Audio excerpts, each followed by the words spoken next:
안녕하세요. 저는 뮤쉐란입니다. 새로운 정치 리더는 지역 주민들에게 매우 중요한 영향을 주는데요. 특히 뉴저지의 한인 인구수는 10만 명 정도에 달하기 때문에 한인 유권자들의 파워가 매우 커지고 있습니다. 최근에는 한인들의 정치 참여도가 늘어나서 올해에는 어떤 정치인이 후보로 나오는지 궁금해 하시는 분들이 많이 계실 텐데요. 네, 그렇습니다.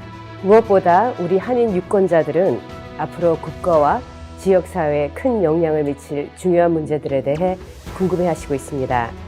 저는 해링턴 파크의 시의원으로 일하고 있는 준청입니다. 오늘 미셸과 함께 Congressional District 5에서 공화당 국회의원으로 출마하시는 Frank Pallotta 씨와 함께 이야기를 나누어 보도록 하겠습니다.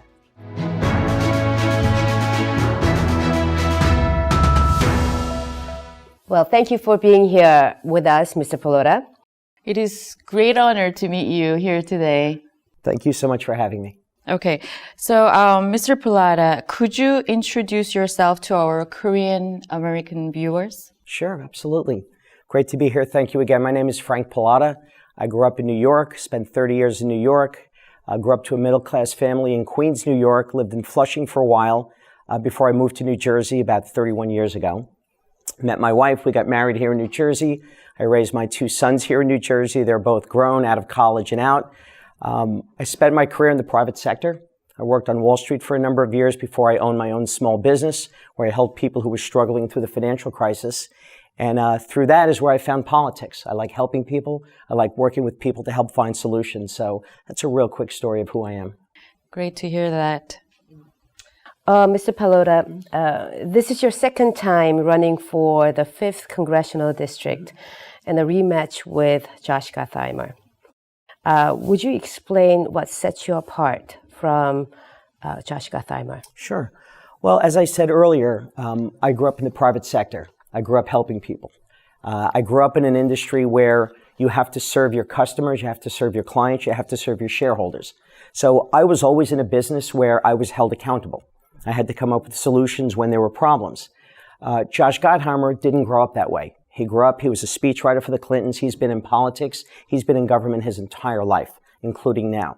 So he's never been held accountable to either a boss or constituents or people like that. So what I bring to the table is really a mindset that I can bring solutions when addressing the problems. And that, I think, is the biggest difference. And I think New Jerseyans have begun to understand, not just Bergen County, but Democrat leadership in New Jersey, they're not bringing solutions to their voters. They're not bringing solutions to the residents.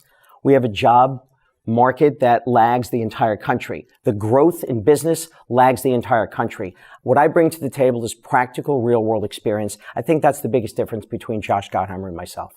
Okay, so currently our nation is facing an inflation and gas price crisis.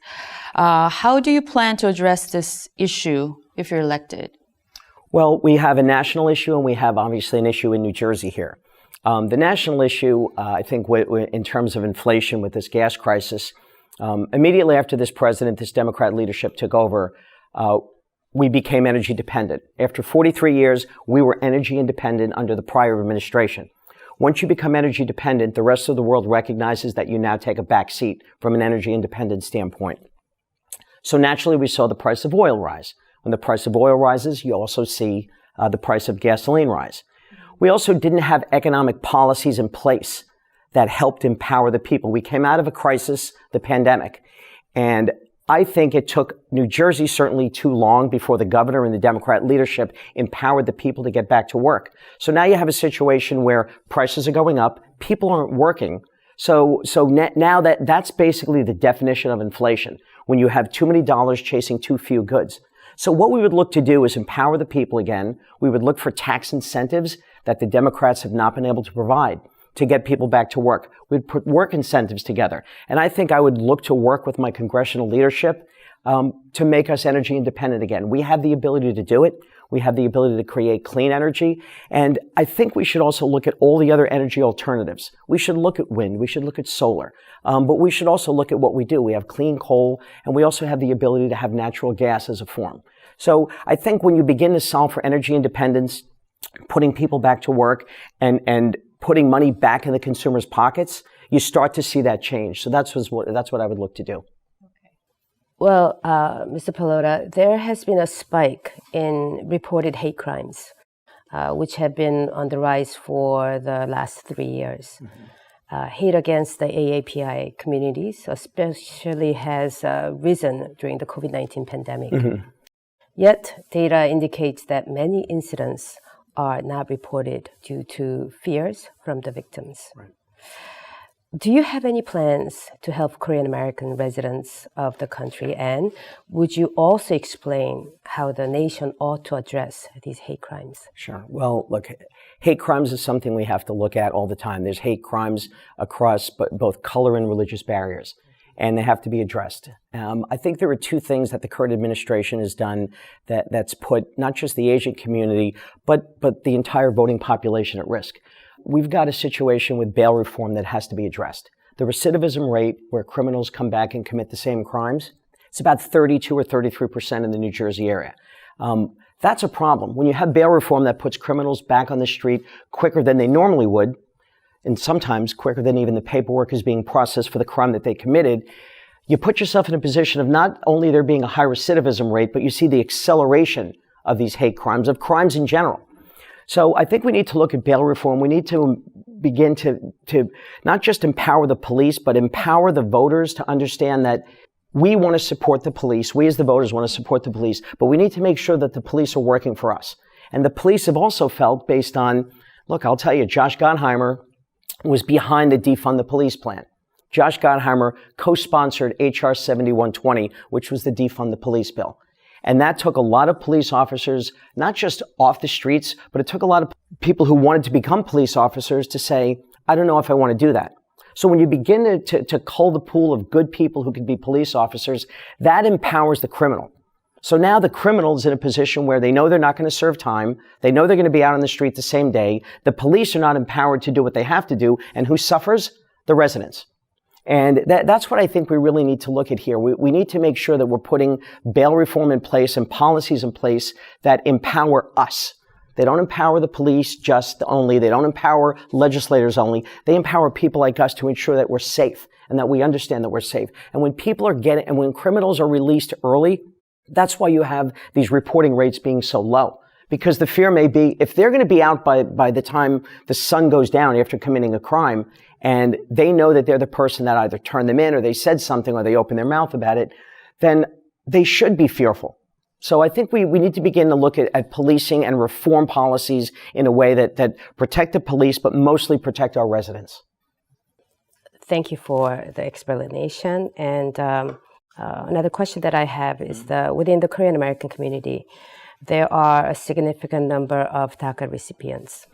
DACA meaning Deferred Action for Childhood Arrivals. The Korean American community as well as other immigrant communities are calling for a more permanent solution for DACA recipients and also help them to find pathway to citizenship. What's your position on this matter? Well, look, as I told you, my father was a first-generation immigrant, an Italian-American. He was the first person in his family born here. He had 5 children, and we all had the opportunity to not just retain our Italian heritage, but to grow and acclimate within the community. What we've seen in the last few years, in the last decade or so, is we need to create, in my mind, some sort of a pathway to citizenship. In the Korean community, 1 out of every 6 Koreans are undocumented in this country. I think that number might be higher in some of the communities here in Bergen County, but I think we have to provide for those groups that want to stay and want to acclimate and want to become a part of the fabric of this country and our society, become taxpayers, have their children come here, have their children grow up and contribute to society. You have to create a pathway to citizenship. And you don't want these people to have, to look over their shoulder all the time, to wonder where and wonder how they're going to be either taken away or what the next plan or the next steps are.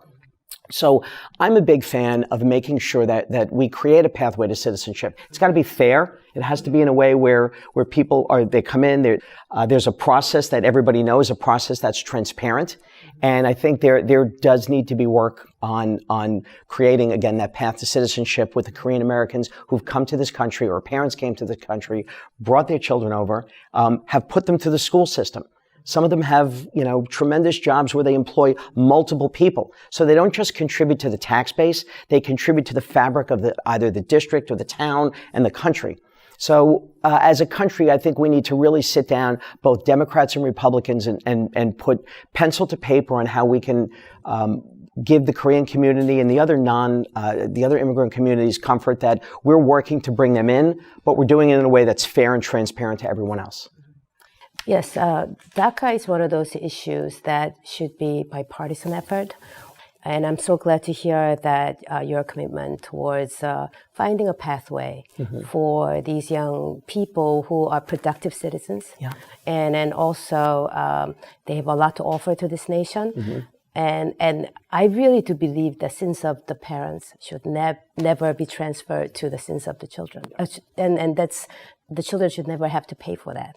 So I'm glad to hear your commitment to find a way, and I look forward to hearing from you about how you are making this process forward.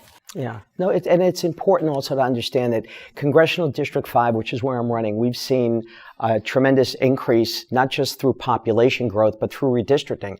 Pickup in the Hispanic community represents almost 20% of my district. Picking up Palisades Park and Fort Lee into my district, a huge pickup in the Korean community.